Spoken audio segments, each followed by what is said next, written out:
Crown Pro Dash 1810 PA.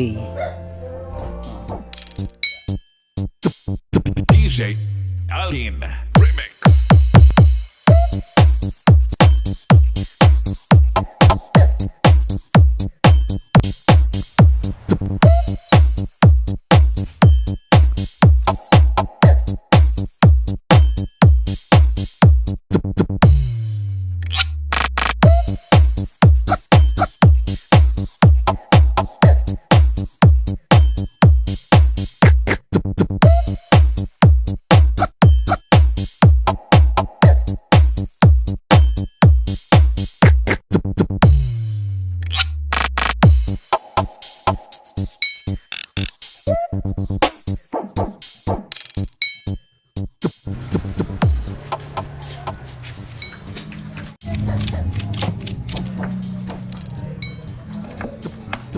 DJ Alin Remix.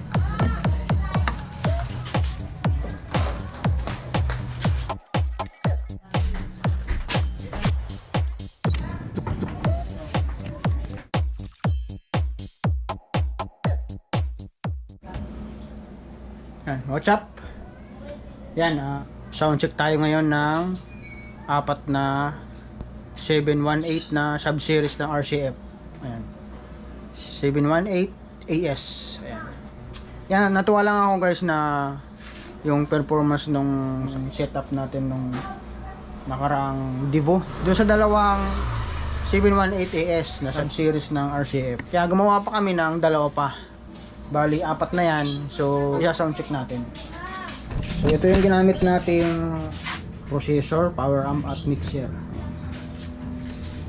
Okay, bali dalawang EQ ang ginamit natin. Yung paggawa sa akin, yan yung ginawa nating compressor natin para sa mid-high.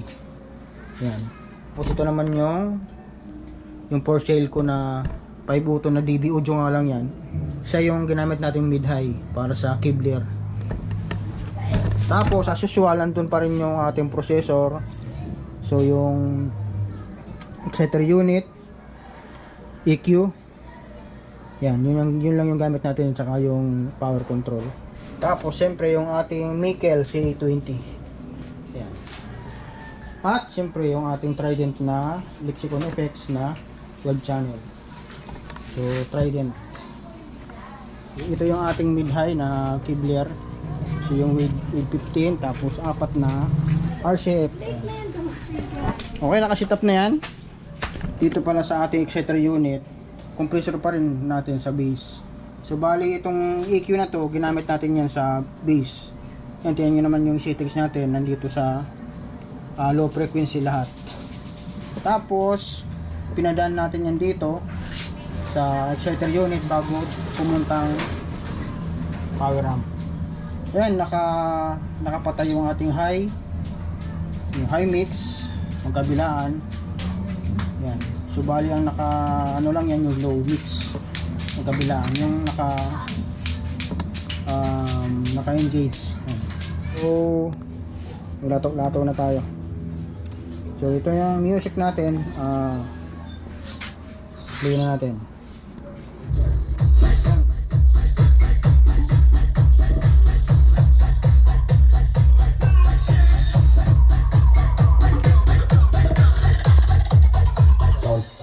Sound check it, this 1 2 check 1 2 check it, this 1 2 check check it, this 1 2 check Ulit na yan para sa akin. Apat. Bali, apat. this 1 2 check sound check it.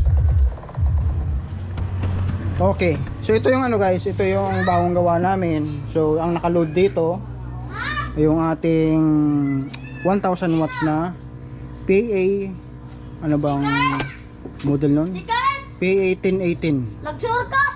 Yan. Hindi ako nagkakamali. So bali ito yung dalawang gawa namin. At ito yung dati na. Dati pa to. Ito yung naka-load dyan ay yung bako natin na 1818. So yung tawag nito, yung X-line na 1818. Yan. Tapos siyempre walang kamatayang Kevlar, yung Wave 15. So yung bullet ko kasi di ko na ginagamit kasi so nalalaswaan na ako. Ang laki kasi ng case niya. Kaya tinatamad na akong gamitin. So ito yung wiring connection natin. So bali sa isang channel ng ikil natin, bali dalawang speaker ang nakaload. Yan. So bali ito yung dalawang 1,000. So nakalink lang yan. Nakalink sa kabila. Ganoon din sa kabila. Yan, nakalink din yung isang box. Ito. So bali ito na yung ating papuntang amplifier. Tinali namin kasi baka bumigay.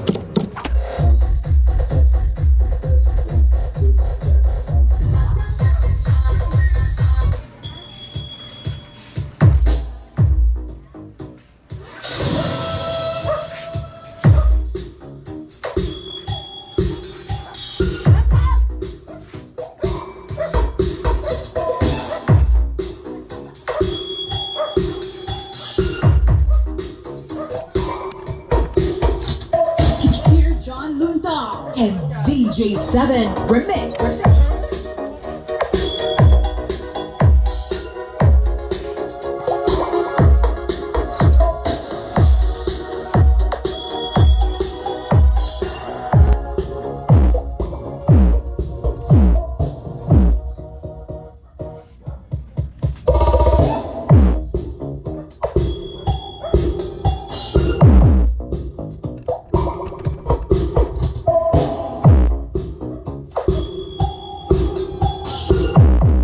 Sarap tumambay dito. Here, John Luntang and DJ7 Remix.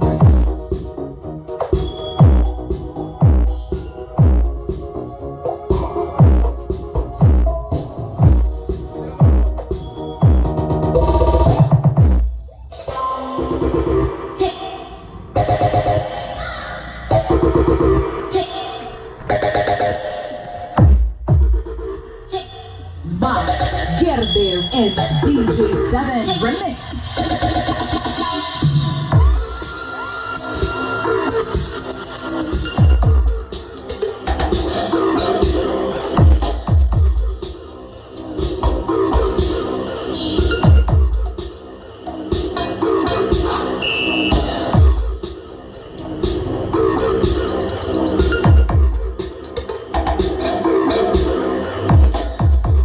Angat pa natin. Mike Gerder and DJ7 Remix.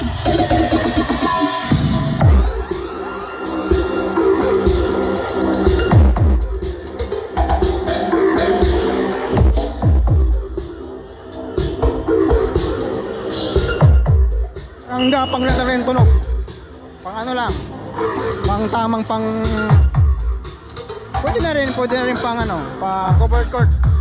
Yan o. Layo na ng range ng bass niya. Buong buo pa rin. Yan.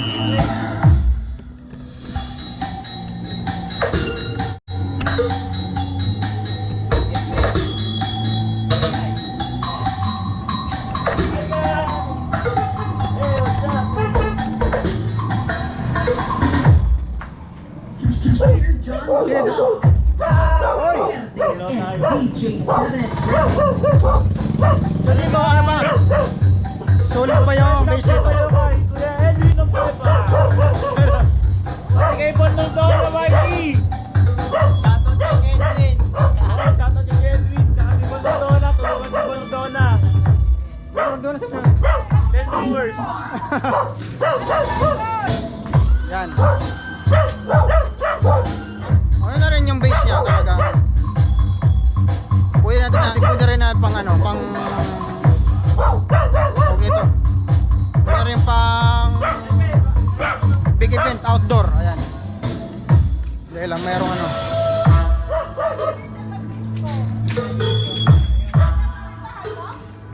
binibenta, ang pampalinta.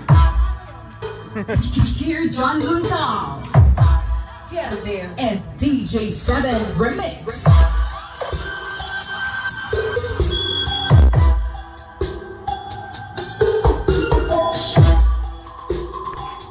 Ayos.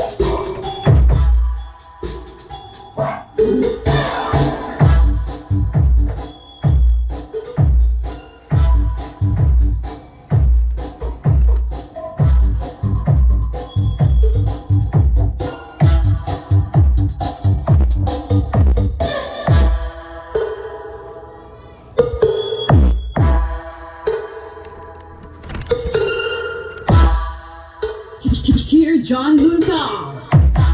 Get there and DJ 7 Remix. Nalaglag na siguro yung baso sa kapitbahay. So yan, pwede na siguro yan guys yung sound check natin. Kaya nakakaano sa kapitbahay, baka may mag reklamo. So whew, grabe, talaga astig talaga si Michael CA20. Sa totoo lang guys, first time ko tong narinig na tumunog sa CA20 ng 4 na bass ang nakaload sa kanya. So talagang ano, believe talaga ako dito sa CA20 na to. Matagal na sa akin to. At di pa naman ako binigyan ng problema nito. Yan, sulit. Ganda ng bigay niya. Yan.